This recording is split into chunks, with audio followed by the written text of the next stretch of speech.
Hi friends, welcome to my channel. ಇವತ್ತು ರಾಗಿ ಮಸಾಲೆ ರೊಟ್ಟಿ ಹೇಗೆ ಮಾಡೋದು ಅಂತ ತೋರಿಸ್ಕೊಡ್ತೀನಿ ಬನ್ನಿ.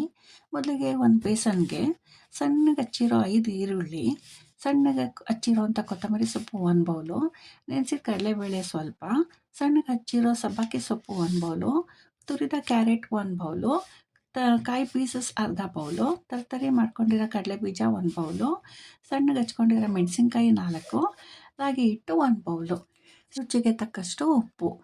ಇಷ್ಟೆಲ್ಲ ಇಂಗ್ರೀಡಿಯೆಂಟ್ಸು ಹಾಕ್ಬಿಟ್ಟು ಒಂದಕ್ಕೊಂದು ಬೆರೆತ್ಕೊಳ್ಳೋ ಹಾಗೆ ಚೆನ್ನಾಗಿ ಮಿಕ್ಸ್ ಮಾಡಬೇಕು.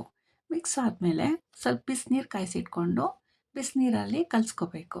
ನೋಡಿ, ಸ್ವಲ್ಪ ಸ್ವಲ್ಪನೇ ಹಾಕ್ಕೊಂಡು ಚೆನ್ನಾಗಿ ಮಿಕ್ಸ್ ಮಾಡಬೇಕು. ಒಂದು 5 ನಿಮಿಷನಾದ್ರು ಮಿಕ್ಸ್ ಮಾಡಬೇಕಾಗತ್ತೆ ಚೆನ್ನಾಗಿ, ಯಾಕೆಂದರೆ ಅದು ಬೈಂಡ್ ಆಗಬೇಕು, ಎಲ್ಲ ಚೆನ್ನಾಗಿ ನೆಂದು. ನೋಡಿ, ಈ ಹದಕ್ಕೆ ಬರಬೇಕು. ಈಗ ನಾನಿಲ್ಲಿ ಒಂದು ನಾನ್ ಸ್ಟಿಕ್ ಪ್ಯಾನ್ ತೊಗೊಂಡಿದ್ದೀನಿ. ನೀವು ಹೆಂಚು ಬೇಕಾದ್ರೂ ತೊಗೋಬೋದು.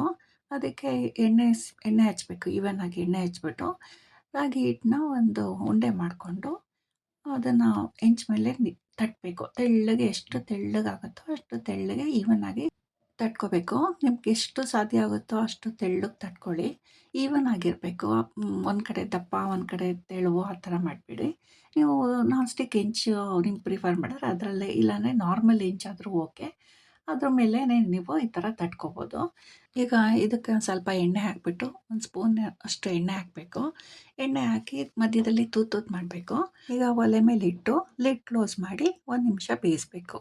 ನೋಡಿ, ಈಗ ಬೆಂದಿದೆ. ತಿರುವಾಕ್ಬಿಟ್ಟು ಅದೇನು ತುಂಬ ಬೇಯಿಸೋವಂಥ ಅವಶ್ಯಕತೆ ಇಲ್ಲ. ಈಗ ಸರ್ವ್ ಮಾಡ್ಬೋದು. ಪ್ಲೇಟ್ಗೆ ಹಾಕ್ಕೋತಾ ಇದ್ದೀನಿ ನೋಡಿ. ಇದಕ್ಕೆ ಕಾಯಿ ಚಟ್ನಿ ಮತ್ತು ತುಪ್ಪದ ಜೊತೆ ತಿನ್ನೋಕ್ಕೆ ತುಂಬ ಚೆನ್ನಾಗಿರುತ್ತೆ. ನೀವು ಒಂದ್ಸತಿ ಟ್ರೈ ಮಾಡಿ. ನಿಮ್ಗೆ ಈ ವಿಡಿಯೋ ಇಷ್ಟ ಆದರೆ ಲೈಕ್ ಮಾಡಿ, ಶೇರ್ ಮಾಡಿ, ಕಮೆಂಟ್ ಮಾಡಿ, ಹಾಗೆ ಸಬ್ಸ್ಕ್ರೈಬ್ ಮಾಡಿ.